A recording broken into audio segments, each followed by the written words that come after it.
Shador Sanders' best game of his short career is stifled by the terrible coaching of the Browns. We're going to listen to a little bit of what's it called, Shedeur Sanders talk, as well as a little bit of Kevin Stefanski. But just so you have the stats, Shedeur Sanders was 23 for 43, 364 yards, 4 total touchdowns, 1 rushing. He led the game in rushing yards for the Browns. He's also the Browns quarterbacks with a touchdown pass in each of their first 3 career starts since 2000. Shedeur Sanders in 2025 and Baker Mayfield. Also, there's another stat. I don't have it right here, but the statistic is how many players in the first 3 starts had 30-plus, multiple 30-plus completions. It's Shedeur Sanders and Aaron Rodgers. We're going to listen to a little bit of Kevin Stefanski and then go right to Shedeur. Okay. Very disappointed. You got to give credit to the Titans. They won the game, so they made more plays than we did in the end, but just disappointed. All right, that's enough. It's enough. We'll do a separate thing for him. Let's hear 12 talk. Let's see what he has to say about the situation, all right? Shedeur, when you drive the offense down the field, you have an opportunity to tie the game. What was going through your mind when you're taking off the field and you see the play go the way it goes? I was thankful that I was driving down the field and we scored. Did you wish you had the ball in your hand in that moment to tie the game? If I'm out there any play, I would wish I would always have the ball in my hand, but that's not what football is. Sometimes you got to run the ball. Sometimes you got to kick a field goal. Everything. That's the game. That's the most important thing is the ball. So in any situation, of course you would want to, but I know we practiced something and we executed it in practice, and we just didn't seem to this day. So I would never go against, kind of like what the call was or anything. Hey, defending this coach. Did it work in practice? No, we just called it in the game and it didn't work in practice. I don't think you call plays in a game that didn't work in practice. What was working for you so well today, and it looked like pretty bad conditions out there? What was working for me? I'll say God. God was working for me, honestly. How selfish, Shedeur. I would say they don't like when you talk about God, Shedeur. Let me be mentally clear out there. The game is mental, and in a lot of different situations, a lot of I would say when it's a lot of confusion, when it's a lot of adversity, when it's a lot of things, going on, that's why I feel like God steps in the most for me to be able to help me stay mentally clear and mentally close to Him. So I would say that's definitely what was working for me today. Did you feel, how important was that after the interception to be able to stay clear and then come back and lead those 2 drives in the last 6-8 minutes? Yeah, definitely on the interception. I'll say I feel we stagnant. I'm trying to get a spark. I'm trying to, so that's all it is. And as the game goes on, as time goes on, and I know my dad mad at me for that, for sure. I know the team, everybody is. But I would say as time goes on, those decisions and those things, will slim down. And we won't be in situations where I have that feeling, like I got to make something happen. So, yeah. Shedeur, the one to Harold, the last touchdown, is he the intended target there? And when you let it go, did you know that he was going to go get it? Nah. All right, come on. No, I mean, I'm saying it was a great pass. Who would be the intended target? The whole play, not the throw, the whole play. When you come up. I got you. Yes, I was intentionally throwing it to him. I'm sorry. What? Were you trying to throw it to Harold Fannin, or you were just throwing stuff up?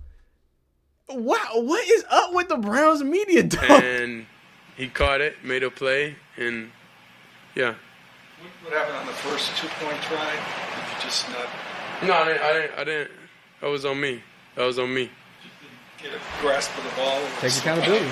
Yeah, the result was a fumble snap, so that's on me. Shedeur, I know you said like that second play 2-point try was something you guys had practiced, but it wasn't a surprise to you that you were going to go to it after you scored, right? Because I know Kevin was saying like that was always the plan, so that wasn't a surprise to you. No. Yeah, nothing we do out there on the field is a surprise to me. Honestly, we practice for situations, we do everything. Nice. And if they knew it would pan out like that, I don't think they, would have did it. Yeah. I don't think in any situation if we feel like something's not going to be a success, we'll intentionally call it, and then, just be surprised when it don't work. You know what I mean? I really appreciate Shedeur because, a lot of us, and I agree, I think Kevin Stefanski needs to be fired. I got to be honest with you. It has nothing to do with Shedeur. It just has to do with him being a bad football coach and being an offensive mind and having a bad offense. But him coming to the podium and instead of, oh, we're bad or we're this, like Cam Ward does, right? And in shot, we love Cam Ward right here. I like the honesty from Cam Ward. He's defending Kevin Stefanski, right? Like he could easily say, oh, man, I wish this or wish that. But all he's saying is, hey, I messed up. I could have done better. Hey, I know what the play is. Hey, and we didn't execute the way that we can. You got to love the accountability for there from Shedeur. So I think every play, I think that's the whole league. Any play you go into a game with, you expect success. And if that don't happen, that don't happen. The result obviously wasn't what you wanted, but what do you think you may have shown today in coming back, overcoming all the adversity that you had in this game, including losing your center and also already being down to... I say God's present. What about just the ability, do you think you showed just the God, moxie, baby. the never say die relentlessness, the ability to just come back and just fight to the bitter end? I've been this way. So this is God showing a lot of people who I am.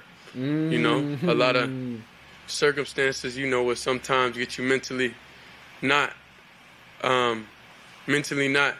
in your best place, and you got to find your happy place. You got to find you got to find that it for you. So I think that's kind of I've been praying and doing a lot, talking to God this week. That's beautiful.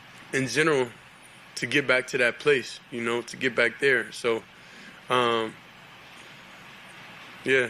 It's him. He the one did it for me. Hey, man. You talked this week about trying to work on the time on task. Just how did you think that felt today and kind of getting through that process and being a little bit better in that area? Well, I'll say it's more faith-based. It's more faith-based and just commit to it, Nice. Obviously, me and Jerry had that dispute or whatever last week, but, I had faith in him. He had faith in me. And everybody put everything aside and, okay, cool, let's go out there and play ball. God forgive everybody else, so why not us forgive each other, So that's when you go in situations, you have no negativity, no hate on your heart, no anything, and you out there enjoying, having fun, then that's the result, you're going to be able to get. So that was the message in pregame, Nice. We all together, we got to be as one.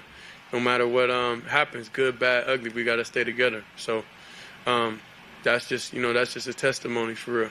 And speaking of Jerry, just on the touchdown throw to him, how did that play sort of develop? What did you see? And then how nice was it to be able to connect with him for that score? It was truly exciting being able to connect with him because I know the season in a lot kind of like hasn't gone the way he wanted to this year. So the fact that, one decision could bring somewhat joy in his life and be able to help the team out overall, that brings me peace, that brings me happiness, Nice. So just being able to just see clearly, being able to do what I need, and the staff and everybody helping me and get me prepared how I need to get prepared for games and everything. I'm just thankful for it. Do you feel like you're more in command now? Do you feel like it's more, quote-unquote, your team as the quarterback now compared to a couple weeks ago? A couple weeks ago I wasn't the starter. It's only like, what, third game? Third game. But how much more in command? Just how much more comfortable do you feel in that role? I'm comfortable with being uncomfortable. You gotta understand, like that's just kind of like. I don't. The media be so mad. Wait, I meant to pause it. The media be so mad the way he answering these questions. They hate with the way he answers these questions. Like, I ain't gonna give you the soundbite you want. Like, even I don't know. That's you gotta understand. Like, that's just kind of like. I don't even know what y'all talking about. I'm in, and I'm fine with that. I love that, because God, my story and me, everything inspires people to make sure, even if they're in uncomfortable positions and situations, to stay on course and keep that mental strong, and be able to push through adversity, knowing that you'll be able to see the other side one day. So that's kind of what it is. When you ran it in, and then you threw that touchdown pass, and you're bringing the Browns back there at the end, how much love did you feel from the dog pound and from the fans? And can you just feel the excitement here and what it's going to be like when you guys kind of get this thing going? Yeah, I always seen the assignment since draft day. I seen the assignment, so ain't nothing changed. Nothing changed with it at all. But enjoy, like deep down within myself, that's where I felt the most excitement, because it's like, sometimes you don't know if you're going to get in that place. You don't know if you're going to get in the end zone. It's a lot, that come with this game. It's a lot to even get on the field. So it's like the fact to be able to start making that a habit, that's new to me. That's something different for me. So, I'm just thankful for that. What would you like to accomplish in these next, I know you always talk about getting better each time. But these next few weeks, what would you like to accomplish? Obviously, besides winning, but what would you like to accomplish in terms of improving every single start? I feel like this week we have improved from sideline communication, just keeping everybody chill, keeping everybody under one tent, basically, analogy. Communication with everybody, just checking everybody's temperature, how everybody's feeling, what we need to do offensively, what players are comfortable with, everything. So I feel like that was something that I feel like we improved this week. Going into next week, of course, it'll be timing. It'll be being able to anticipate a little bit more, being able to do different things. See throws, I missed how to get in that rhythm early on. It's a lot of things.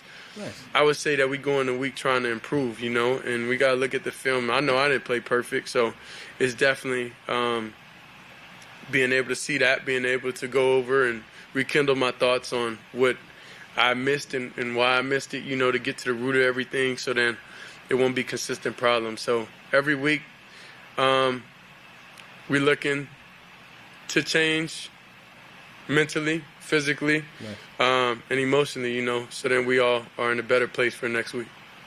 Love to see that. Love to hear that. Y'all grade Shador Sanders' performance down below. Again, he has also thrown the most. He's the rookie quarterback that's thrown the most passing yards so far. He's got a lot of records. This is a legendary performance. Rookie quarterbacks with 350 passing yards, 3 passing touchdowns, and a rushing yard in a game in the Super Bowl era. Joe Burrow and Shedeur Sanders. That is it. Y'all let us know, how we're feeling about this situation. Grade Shedor's performance down.